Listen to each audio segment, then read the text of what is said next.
Hola, buenas noches a todos. Vale, unido al tema que vimos el otro día, que era el tema 8, ¿vale? Donde empezamos a ver un poco el tema del pensamiento concreto, de las operaciones mentales y de la fase del desarrollo. Recuerda que ya estamos en las operaciones concretas, ¿vale? Hoy vamos a seguir, ¿vale? Ahondando en el conocimiento de esa tarea o ese gran descubrimiento que se produce en esta faceta, que es la capacidad el concepto de conservación, ¿vale? Y por lo tanto de transformación, ¿vale? Entonces vamos a ir viendo cómo se estudió, que acordaros que había como 3 fases en cuanto a la conservación en función de si era el volumen, la masa, el peso, tal, ¿vale? Entonces vamos a ver un poco cómo se estudió eso y qué factores, según los investigadores, influyen en eso. Por tanto, para situarnos, ¿vale? Estamos en el periodo o en la etapa evolutiva del desarrollo de 2 a 12 años, ¿vale? 2 a 12 años, pero recordando que hay una diferenciación entre de 2 a 7 que se conoce como fase preoperacional, ¿vale? Donde se producen unas operaciones, ¿vale? Y la fase ya de desarrollo completo entre los 7 y los 12 años, que se conoce como la propia fase de operaciones concretas, ¿vale? Pero las dos, esas dos cumplen, están dentro de una única fase, pero es para que lo recordemos, ¿vale? Entonces, estamos hablando de la conservación, ¿m? Aunque, claro, una vez eh, hemos crecido y ya no nos acordamos de las cosas que veíamos o que hacíamos de pequeños, pero aquellos que tengáis niños pequeños o que trabajéis con ellos o tal, os fascinará o tiene que sorprenderos el ver cómo los niños de 2 a 3 años son como muy inocentes, ¿no? Porque no conocen el mundo y no saben nada. Entonces van adquiriendo unos aprendizajes. Entonces, en este proceso, uno de los grandes hitos, ¿vale?, cognitivos es el entender que las cosas no cambian, aunque cambien de estado o de color o de esto, ¿vale? Entonces hay que entender que existe una conservación a la hora de que transformemos los objetos, las cosas, o que movamos líquidos y los cambiemos de recipientes o todo esto, ¿vale? Entonces ese aprendizaje no se produce hasta los 6, 7 años, ¿vale? Pero tampoco hasta los 6, no quedéis con eso. Perdón, quedaros con a diferentes edades en función de cada una de las series o de las cosas que vayamos a aprender, ¿vale? Ahora lo veremos. Entonces, al final, durante ese periodo de 5 o 6 años, el niño sabe que se conserva algo, pero no sabe muy bien, ¿vale?, cómo definirlo, qué decir o qué es lo que pasa, ¿vale? Él sabe que algo pasa, pero no lo sabe definir. Entonces, para decir que un niño ya tiene la noción de conservación, tienen que darse estas tres nociones y justificaciones de que el objeto que estamos hablando de esto no ha cambiado, ¿vale? Entonces, esos argumentos incluyen identidad, ¿no? Si yo cojo, aquí os habla de la torta y el esto, porque habla de la conservación con el experimento de las 3 bolitas con las bolas de plastelina. Yo recuerdo que el otro día lo citamos, ¿vale? Yo tengo 2 bolas de plastelina exactamente igual, una está redonda y la otra la aplasto, ¿vale? Y la convierto en una pasta, en una galleta redondita, ¿vale? Plastadita, así, ¿vale? Y la otra es redonda. Entonces le decimos al niño cómo sabe o en cuál de las dos hay más o menos, ¿vale? Un niño que no conserva dirá, pues, que la galleta es más grande o que la pelota es más grande, depende de lo que le pegue, ¿vale? Un niño que conserva dirá, no ha cambiado, ¿vale? Sigue siendo lo mismo porque no se le ha añadido ni quitado nada. Por lo tanto, aunque tú hayas aplastado esa bola, no ha cambiado, ¿vale? La otra es la compensación, ¿vale? Es verdad que la galleta parece ocupa más espacio, tal, pero al aplastarla está más fina y más delgada y la bola está más gruesa. Por lo tanto, hay una compensación. Al realizar esa acción, se compensa una cosa con la otra. O la inversión. Yo puedo volver a coger la tortita y hacer la bola redonda y quedar las dos bolas iguales. Por lo tanto, para un niño tenga esa conservación, tiene que tener identidad, compensación, inversión adquiridas, las tres, ¿vale? Si cuando uno empieza a preguntar algo, el niño hace preguntas dudosas o no acaba de creérselo, en cuanto si lo hicieras, porque esto lo hicimos el año pasado, era una de las PEC, si lo hicierais, veríais que mira como decir, bueno, tal, porque tú le preguntas, ¿pero es seguro? ¿Es igual? ¿Tú crees que hay más o menos? Y lo has hecho delante de él, ¿eh? Lo recuerdo.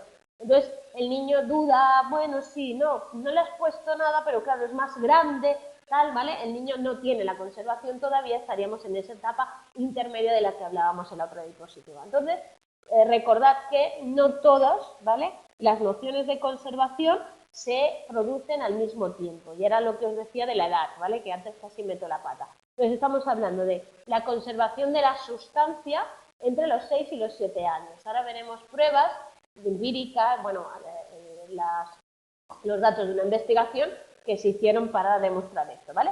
La conservación del peso se adquiere entre los 8 y los 9 años. Y la conservación del volumen se adquiere entre los 11 y los 12 años. Entonces, la conservación del volumen va a ser la última, ¿vale?, que se va a conseguir. Entonces, hay un desfase interconservación, ¿vale?, entre sustancia, peso y volumen, cantidad, peso y volumen, ¿vale? Y distinta resistencia a aprender esa conservación, ¿vale? Eso parece ser que tiene más que ver con lo concreto, parece que la cantidad es más concreta que el peso y el peso es más concreto que el volumen es como muy abstracto, ¿vale? Que esas operaciones concretas se refieren a lo material y presente, cantidad, ¿vale? Peso también, cantidad se ve más, hay 4 caramelos o hay 5, hay tanto de pastelina o hay tanto, ¿vale? Y por lo tanto es más fácil aprenderlo. Y la mayor dificultad de la conservación estaría en esa volumen. Bueno, ¿qué es el volumen? ¿Vale? Es como más complicado y por tanto menos concreto. Entonces se aleja más de la evolución. Entonces aquí tenéis el tema de el número, ¿vale? Que habla de igualdad, por ejemplo. ¿Cuántos hay? Aquí hay 10, ¿vale? Entonces la transformación sería que extendemos estos un poco más. Entonces, ¿qué diría un niño que no tiene transformación? Diría que hay más en la parte de abajo porque ocupan más espacio, ¿vale? Lo mismo con el agua, lo mismo. Aquí hay más en un niño que no tiene la conservación, ¿vale? Aquí hay más porque hay más, se ve más, ¿vale? La longitud, lo mismo. El niño diría que es más larga, pues a lo mejor la primera, ¿vale? La masa, lo mismo. El niño diría que esta tiene más masa que esta.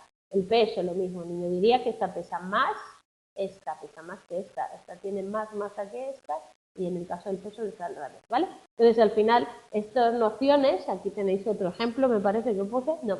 Bueno, esas nociones van a variar en función de lo que estemos valorando y la concreción, ¿no? Más concreto, más visible, más pronto, 6-7 años, peso. Menos concreto, volumen, menos visible, 11-12 años. Vale, entonces en el estadio sensorio-motor hay unas regularidades. Acordaros que el niño veía regularidades en las cosas como pasaban, en cuándo venía uno, en cuándo pasaba aquello, ¿vale? Entonces hay esas regulaciones elementales donde los juicios de conservación corresponden a las evaluaciones de la constancia. Esto siempre es así, ¿vale?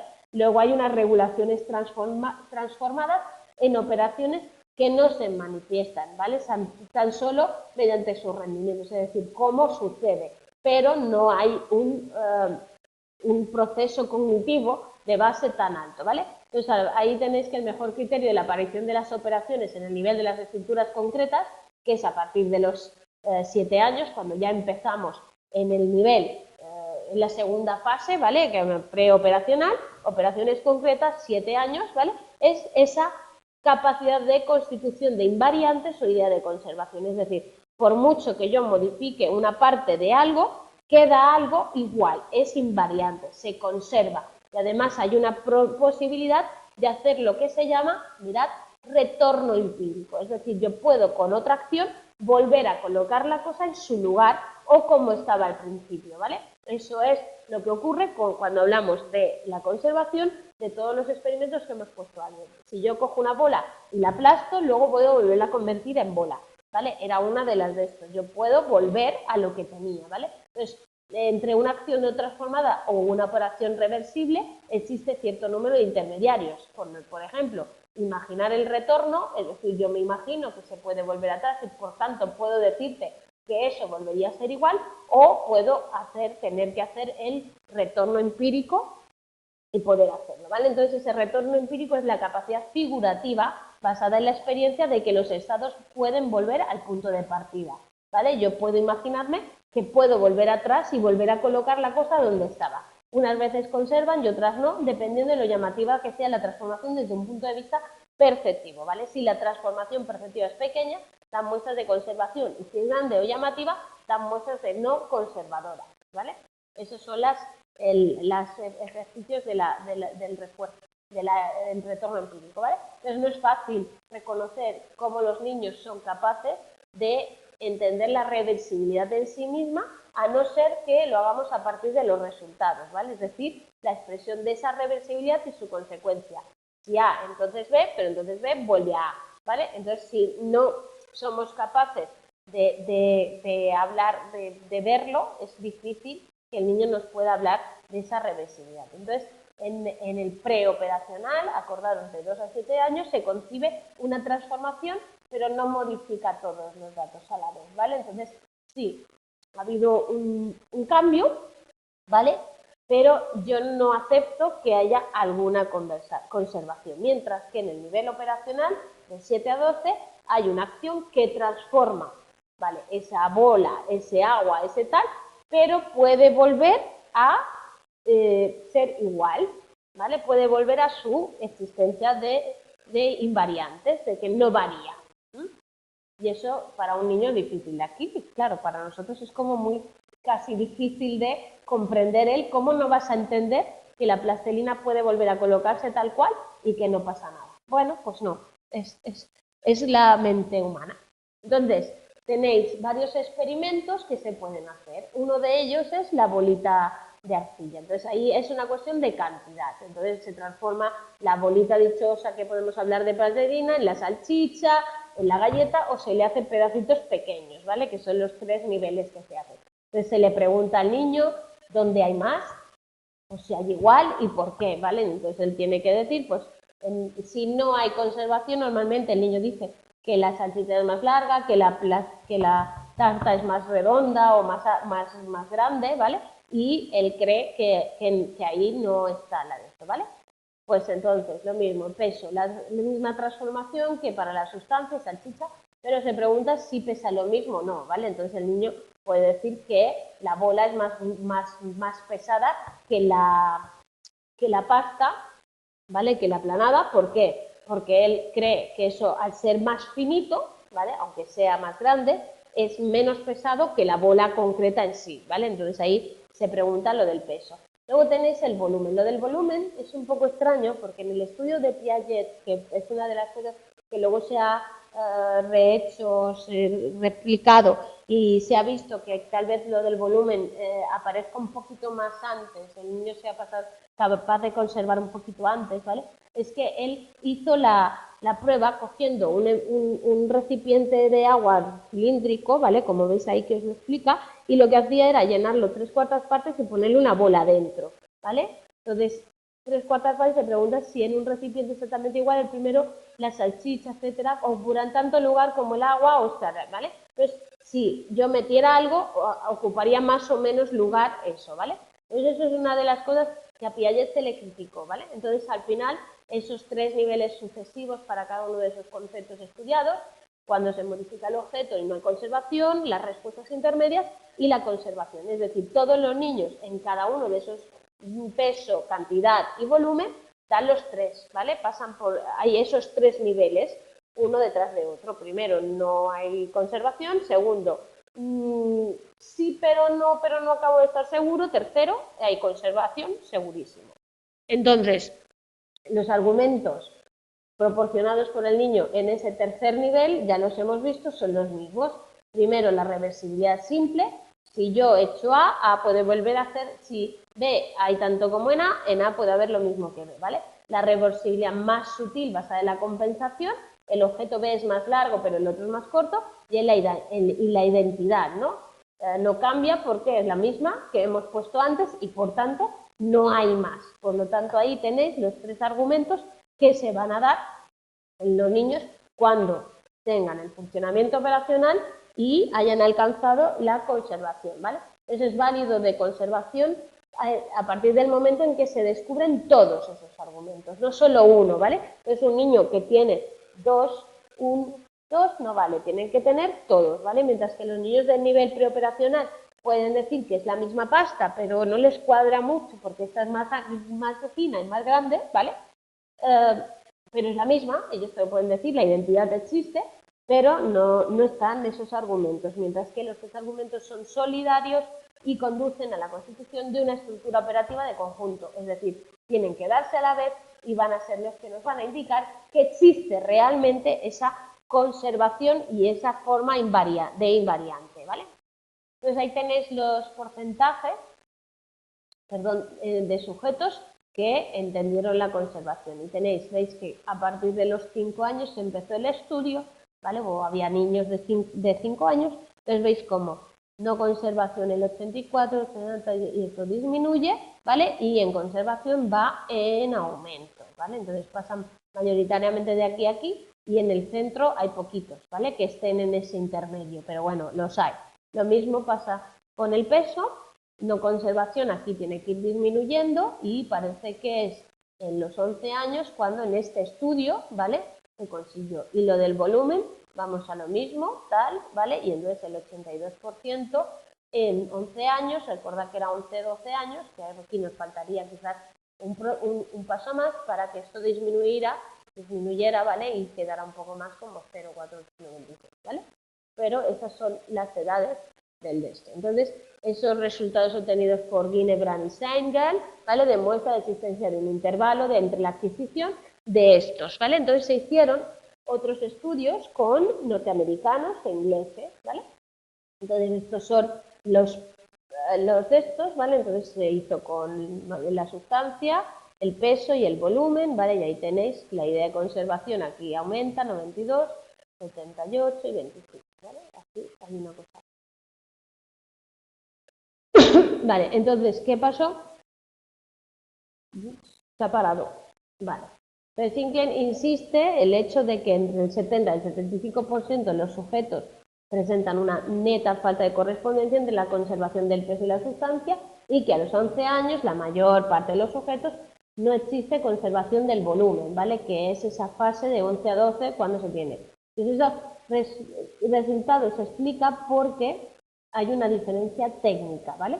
Elkin no hacía el mismo, preguntaba si los dos objetos, la bola y la salchicha, ocupaban el mismo lugar en el agua, mientras que la pregunta del otro era si se desplazaría de la misma manera el agua, ¿vale? Entonces, Piaget, ¿qué preguntaba? Que si le ponía algo dentro del agua, ¿hasta dónde llegaría el agua, ¿vale? Él que decía si ocupaban la misma cantidad de espacio, ¿vale? Entonces, ahí radica que el problema de cambio que parece que hay entre unos datos de unas investigaciones y otras, el cambio de la técnica, ¿vale?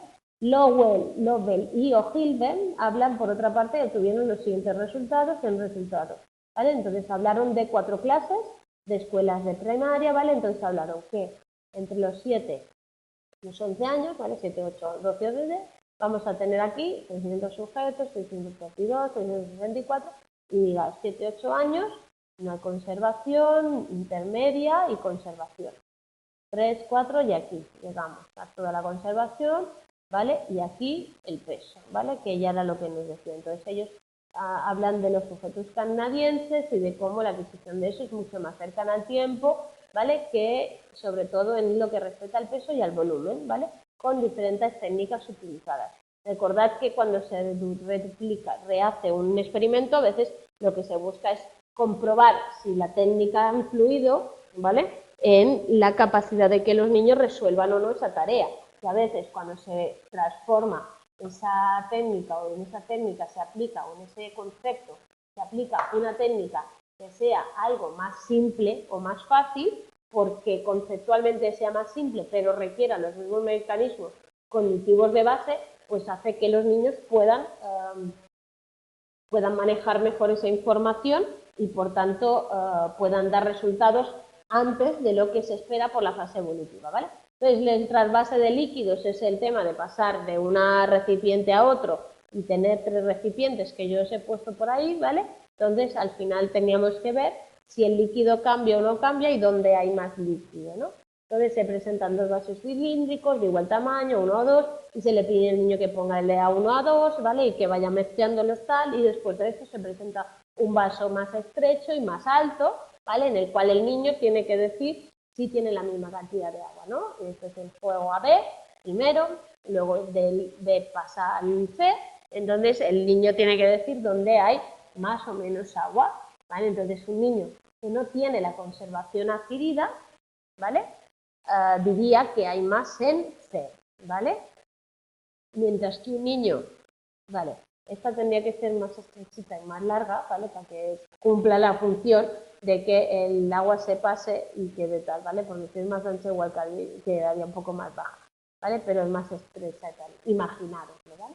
Es un ejercicio de imaginación, por favor, ¿vale? Y entonces al final una persona que tenga que tenga conservación, o C, ¿vale? Diría que hay la misma cantidad de agua en ambas. Entonces, los resultados análogos a los de la conservación de la sustancia en el caso de las bolitas de arcilla, con la única diferencia de que se produce un año antes, ¿vale? De tener, primer estadio no existe ningún tipo de conservación, intermedio hay algunos trasvases y otros no, y tercero hay las 3 bases de identidad, compensación y reversión, ¿vale? Que hablan de conservación total, ¿vale? Entonces tenéis ahí lo de los líquidos, trasvase de cuentas y la cantidad de niños que no conservan y los niños que conservan. Entonces a los 6 años tenemos una mayoría en intermedio, ¿vale? Y lo mismo, bueno, haciendo todavía aquí a 6 años ya hablan, un 54% ya está por encima del de esto. Entonces se comprueba un ligero adelanto en esa conservación de las cuentas en relación con los líquidos, ¿vale? Recordad que también las cuentas son como más concretas y más fácil ver la correspondencia biúnica, ¿vale? Recordad que hemos dicho que parece que el peso es más fácil de adquirir y por eso se adquiere antes, 7 años, ¿vale? Por el tema de que es más concreto, es más específico, ¿vale? Es que más concreto, más real, no sé cómo explicarlo, es un poco complicado, pero bueno, es más más visible, no sé, más concreto se llama en psicología del desarrollo, ¿vale? De los argumentos que se utilizan son los mismos, la reversibilidad simple, la compensación, ¿vale? Y la identidad, reversibilidad, si vuelvo atrás, vuelvo a estar igual. Compensación, no hemos puesto, esta es más alto, el otro es más bajo y tal, ¿vale? Identidad, pues no hemos puesto nada de agua, no hemos añadido nada, por lo tanto es la misma agua y una identidad, ¿vale? Y esta uniformidad de argumentos utilizados prueba la existencia de algún tipo operacional, ¿vale? Común ligado a constitución de invariantes de este concepto. Entonces, lo que se estudió es qué factores podríamos decir que influyen para que en un niño se produzca esta idea de conservación, ¿vale? Entonces, lo que nos proponen los autores es que hay 3 factores, ¿vale?, que pueden explicar el desarrollo. Y luego, al final, nos añaden un cuarto, ¿vale?, que lo añadimos ahí, hablaremos del cuarto factor. Inicialmente, en el artículo nos hablan de 3. Uno, la maduración, es decir, biológicamente el sistema nervioso, cómo va madurando y cómo va evolucionando para llegar a tener pues, un nivel en el cual se adquiera esa capacidad para poder tener la conservación. La experiencia adquirida, es decir, el niño pensar que va manipulando, va tocando, va viendo, va jugando, por lo tanto hay también, y todo el tema del lenguaje y la transmisión social, que al final pues se enseña, aunque sea de una manera indirecta, al niño pues nociones y cosas que se están dando en la realidad y que se están produciendo, ¿vale? Entonces, primer punto, factor que ayuda en esa explicación del desarrollo de una fase a otra y que permite la conservación, la maduración del sistema nervioso, evidentemente, parece que juega un papel importante en la construcción de operaciones. Eso quiere decir, ¿vale? No quiere decir, perdón, que todas las operaciones, es decir, que yo sea capaz de multiplicar, de hacer imágenes mentales, de tal, vaya dentro del sistema nervioso y tal, sino que el sistema tiene la capacidad, y así como va desarrollándose, llegar a tener esas conexiones que funcionen, ¿vale?, para que uno pueda ir aprendiendo esas cosas y dándose cuenta de que existe una cosa que se llama invariantes, el retorno empírico y ver cómo se transforman las cosas, pero no varían, ¿vale? Porque existen unos principios básicos. Pero los neurólogos no logran actualmente proporcionar ningún índice madurativo que pueda explicar por qué hay esas edades entre los 7 y los 8, y los 11 y los 12, ¿vale? Que se adquiere peso y volumen, ¿vale? Gray Walter pudo afirmar la existencia de cierta relación en una evolución del encefalograma, ¿vale?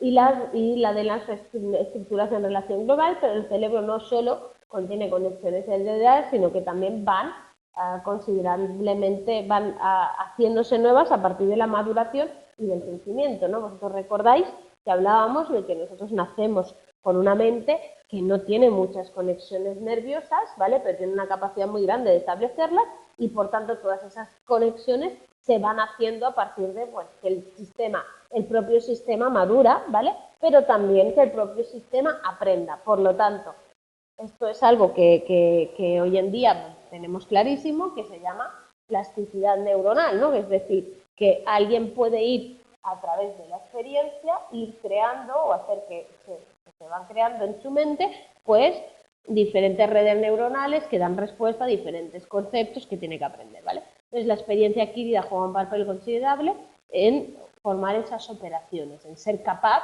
de captar y de entender todo eso. Entonces, esa experiencia y esas formas de experiencia actúan a partir de un mecanismo de aprendizaje, ¿no? Los autores Greco, Moore, Smith y Wolven demostraron que el aprendizaje de las estructuras lógicas tiene éxito solo si se apoya en otras estructuras anteriores y en un aprendizaje y que un aprendizaje cualquiera supone lógica. Es decir, todo lo que aprendemos tiene lógica, es una lógica, ¿vale? Pero que tiene que haber alguna cosa previa sobre la cual uno cada vez pueda ir construyendo, ¿vale? Nuevos aprendizajes más complejos, nuevas conexiones neuronales y tal, ¿vale? Y Greco hablaba de la lectura y la utilización de experiencias no se efectúa mediante un juego de asociaciones como copiaría las conexiones entre los objetos, sino que se basa sencillamente en una asimilación esquematizante y los esquemas se construyen el punto de partida de las estructuras. Es decir, él habla de que al final tenemos que no solo aprender cosas nuevas, sino crear un conjunto de estructura que nos permita que ese aprendizaje, que cada vez es más completo, se califique, se clasifique. Acordaros de cuando hablábamos de ordenar el mundo, de todos los conceptos que vamos aprendiendo, de todo lo que vamos integrando, y de que para ordenar todo eso que estamos aprendiendo, por ejemplo, a nivel conceptual, tenemos que ir agrupando y haciendo jerarquías o algún tipo de estructura que permita relacionar unas con otras y que nos permita no tener tanta información en la cabeza, porque si no, acabaríamos como sobresaturados, ¿no?, de tantas cosas que podríamos saber, ¿vale? Entonces, se habla de que existen diferentes formas de experiencia, más allá de la física. Entonces, hablan de la lógico-matemática, ¿vale? Que consiste en actuar sobre los objetos, pero sí con la diferencia de que los nuevos conocimientos a los que se llega se atraen no del objeto como tal, sino de acciones que se aplican al sujeto. Entonces, nos habla de un niño de 5 o 6 años que descubre mediante la experiencia que si cuenta de izquierda a derecha una decena de piedras alineadas, ¿vale?, obtiene una suma igual que si cuenta de izquierda a derecha. Entonces el niño, ¡ay! 1, 2, 3, 4, 5, a ver, 1, 2, 3, 4, ¡ay! Las mismas, ¿no? Contar 1, 2, 3, 4, 5 o 1, 2, 3, 4, 5. ¿Vale? Y entonces el niño empieza a entender que aprende que la suma es independiente del orden, lo que constituye una forma de conmutabilidad, ¿vale? Y entonces ahí va descubriendo propiedades de poder ordenar, sumar, etcétera, etcétera, ¿vale? Entonces, un poco esa experiencia en la cual uno va también aprendiendo cosas más allá de que serían conceptos matemáticos, más allá de simplemente experimentar con juguetes o tocar cosas o andar mirando los montones o estas cosas, ¿vale? Entonces, claro, eso también se experimenta. De hecho, se dice muchas veces que las matemáticas para los niños son muy interesantes hasta que empiezan a ser académicas, ¿no? Y que los niños tienen una capacidad lógico-matemática, sobre todo en el periodo infantil, ¿vale?, bastante correcta hasta que luego empiezan a enseñárseles y entonces empiezan a tener miedo a las matemáticas, empiezan a no entenderlas y empiezan a tener estas historias con las mates que luego se generalizan bastante. Hay muchos niños, ay, mates, no, mates, oh, qué difícil las mates, no sé qué, ¿vale? Vale, entonces, seguimos, el origen de esas operaciones intelectuales debe ser buscado en las acciones del sujeto y en sus experiencias, ¿vale? Entonces estamos hablando de que no solo es algo que venga dado por el propio mecanismo mental, sino que el niño tiene que pues, ir contando, probando, jugueteando, pues el niño el concepto de orden, principio de seriaciones, 1, primero, segundo, tercero, tal, ¿vale?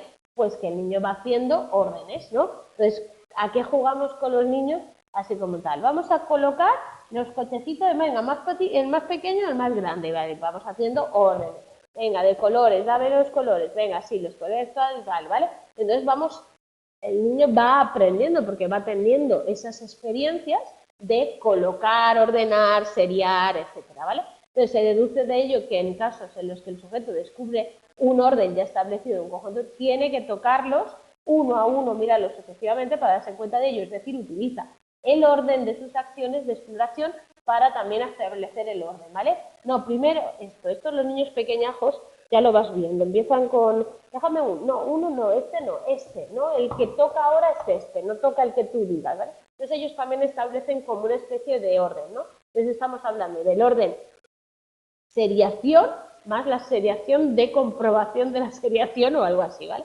Entonces a ello se debe que Berkeley, ¿vale?, hablara de el orden desde el punto de vista de la teoría de la conducta, donde él hablaba de un contador, ¿no?, que expresa lo que expresaremos hablando más bien de actividad de ordenar, ¿no? Entonces los niños pequeños, si os fijáis, de hecho es una conducta que luego se mantiene en algunas personas con trastornos del desarrollo o con los TEA o esto, tienen tendencia a ordenar, ¿no?, a colocar las cosas, a ponerlas en filas y tal, ¿vale? Entonces luego los niños con trastorno del espectro autista tienen esa tendencia a colocar también y a alinear, hoy estoy alineada, ¿vale? Y colocar las cosas una detrás de otra, aprendiendo en el mundo a ordenar, a seriar, a buscar una lógica, tal, ¿vale? Luego cada vez eso será más fino y más tal, ¿vale? Entonces la operación la fuente de todas esas operaciones estaría en actividades sensoriomotrices. El niño empieza a ordenar, a tal, ¿vale? Entonces el bebé no posee ningún esquema de objeto permanente, ni ninguna especie de estructura de conservación, ni de seriación, ni de nada, pero el niño va haciendo esas acciones, ¿vale? Y luego, a partir de la estructura de conservación, 6-7 años, se debe a que ahí existen modificaciones de forma, salvo perceptualmente, sino tan solo de posición. El niño se da cuenta de que cambiamos la bolita, cambiamos la pasta y vamos a estar. Y entonces ahí se constituye, ¿no?, ese doble esquema en el cual pues ya empezamos con una organización de desplazamientos y posiciones, ¿vale?, y de regresos y de rodeos y de vueltas y tal, ¿vale? Entonces todo eso se va fraguando a partir de una edad y se va experimentando. Claro, si yo nunca estuviera colocando nada en orden, no me hubieran hecho nada, pues a lo mejor esa capacidad la percibiría o la adquiriría un poco más tardía o en otro de esto, ¿vale? Recordad que uno de los problemas es que siempre se usa a personas de la misma cultura.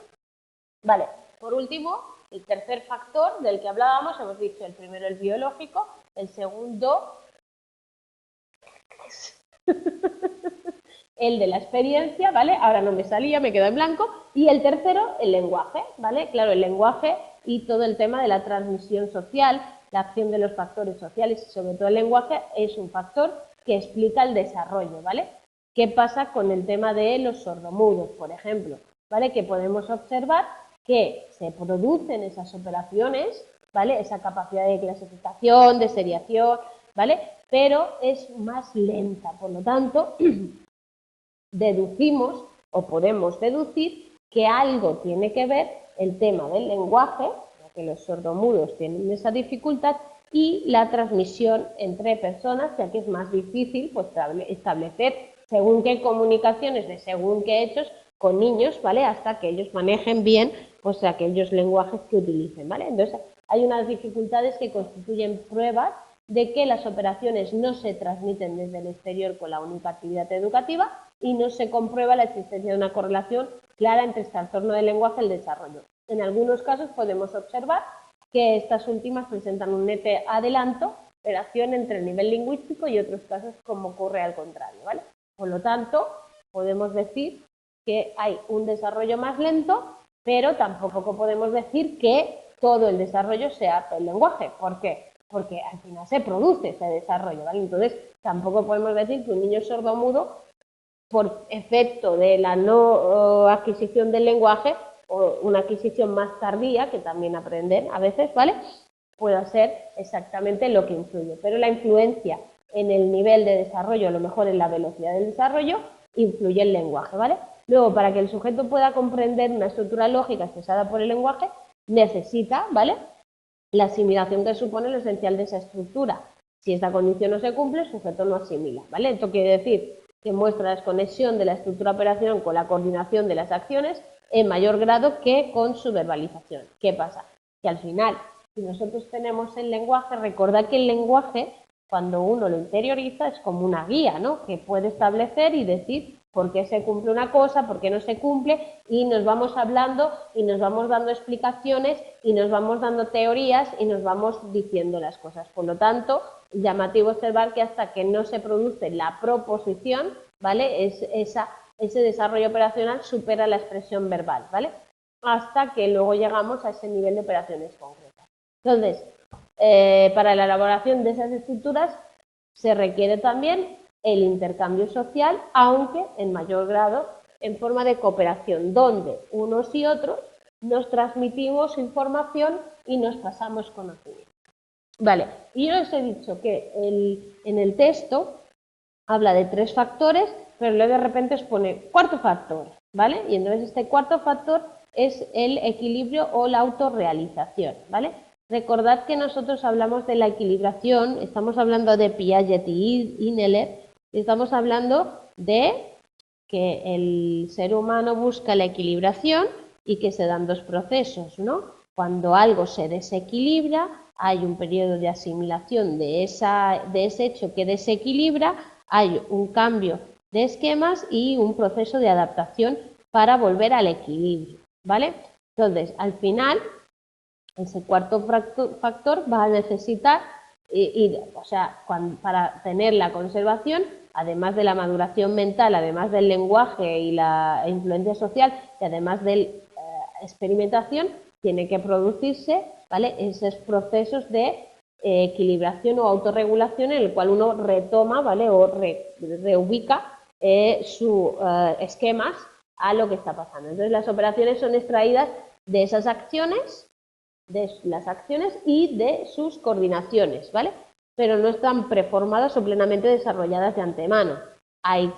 Las operaciones suponen una construcción continua. El niño va dándose cuenta de que puede hacer unas acciones, de que esas acciones van a tener un resultado, ¿vale?, que cuando él hace una operación, él opera sobre algo, ¿vale?, la cosa pues funciona de una manera o de otra. Entonces, a partir de esas abstracciones, de las acciones, intenta llegar a un dato o disociarlo de otros que él percibe.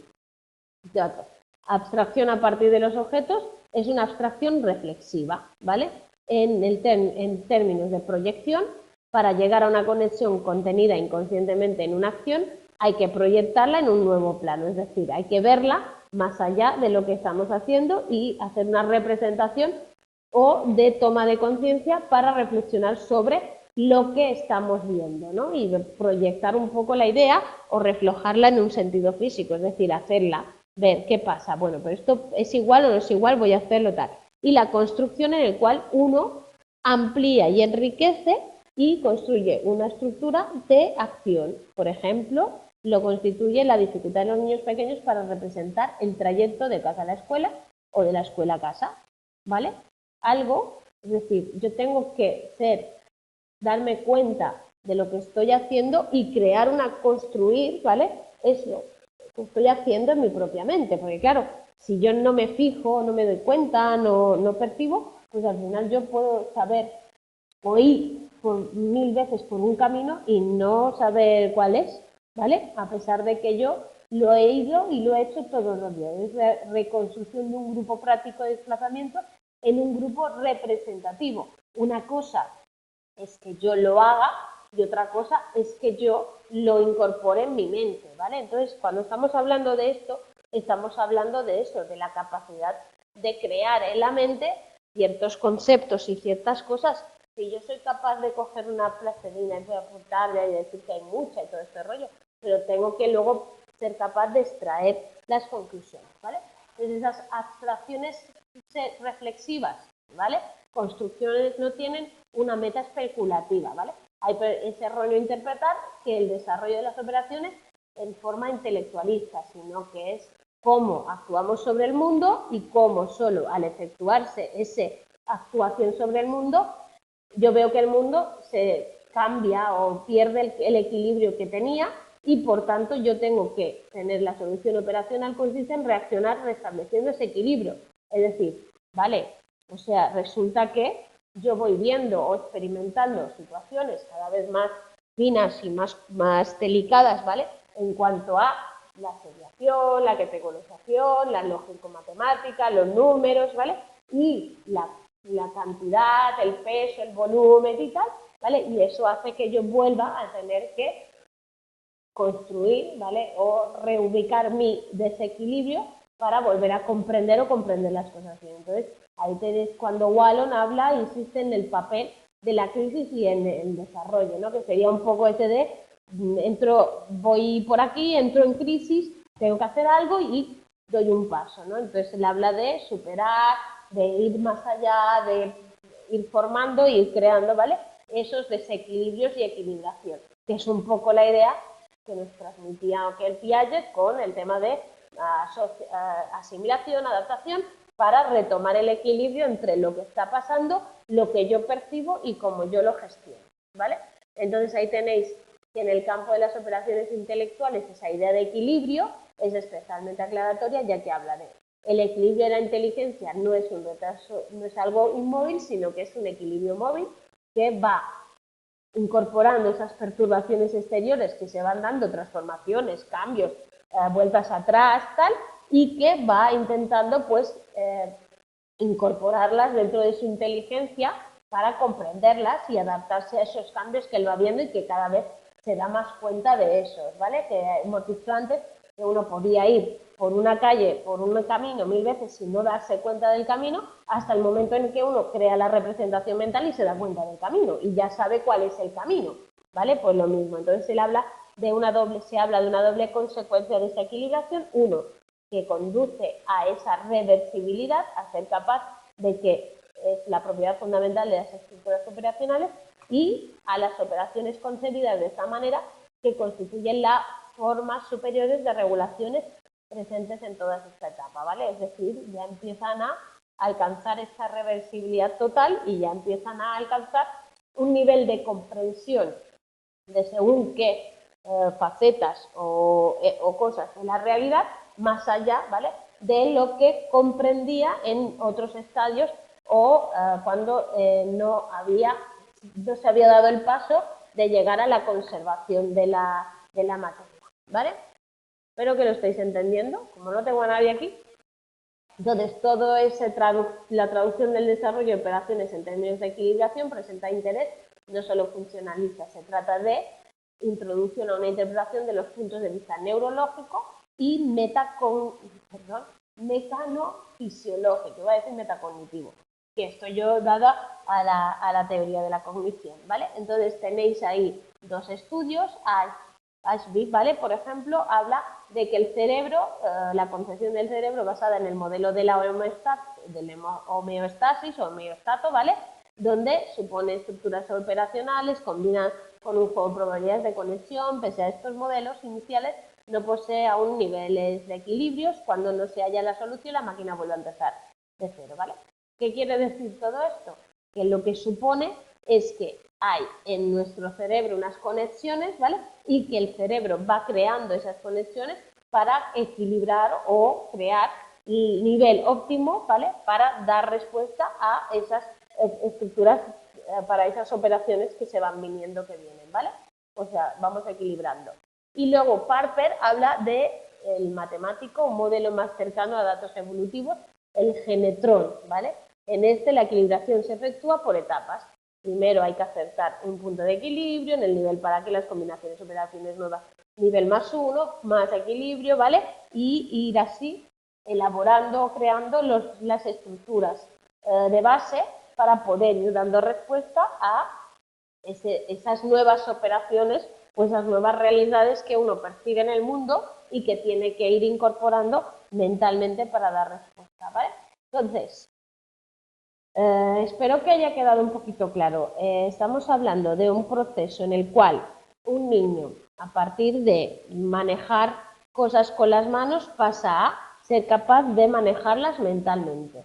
Pero es que ahí, además, pasa al momento en el cual se da cuenta de las cosas, se pueden transformar, ¿vale? Transformar, y que aún habiéndose transformado, pueden volver a su estado inicial, ¿vale? O pueden no variar en algunos aspectos en esa transformación, tienen invariantes, ¿vale? Entonces, el peso es el mismo entre dos objetos, ¿qué tal, vale?